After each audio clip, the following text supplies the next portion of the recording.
Okay, guys, this is still on the matrices review sheet, or the review sheet that is the matrices. I think it's number 4 in your packet, which I think I already said in the other video.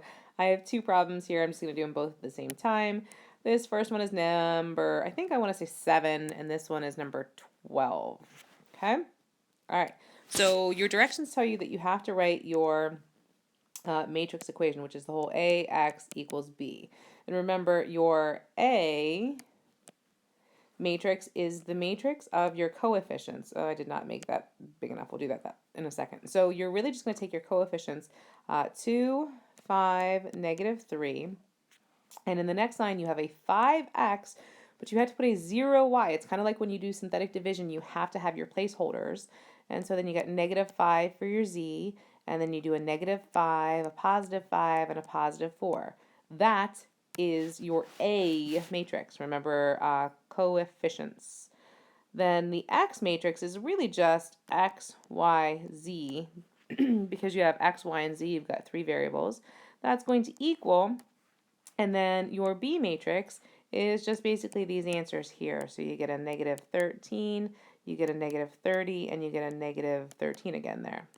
All right, so then you go to your, I'm going to make this a little bit smaller. You go to your calculator, you hit your, what is it, second x to the negative 1 button. So the blue button and then x to the negative 1, and you just, guys, the reason you do that is because in blue above that button is matrix.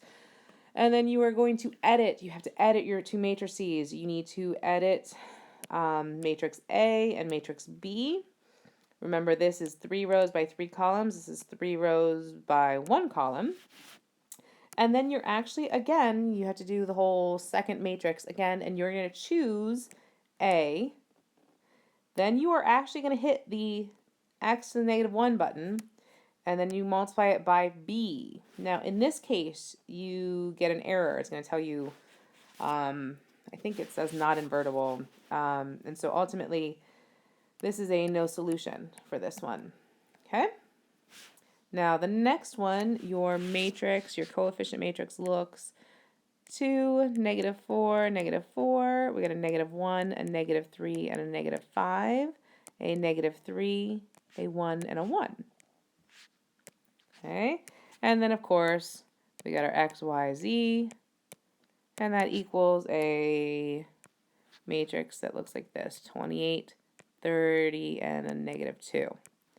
And again, trying to make that negative show up a little bit better there.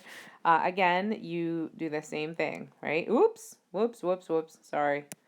This is what I wanted to do. I wanted to grab my highlighter. So, I shouldn't say my highlighter, I should say like my little laser dot. So you're doing the same thing, a to the negative 1 times b, and this time I think you get a negative 2, a negative 6, and a negative 2 as your answers, but double check the answer key because I don't quite remember.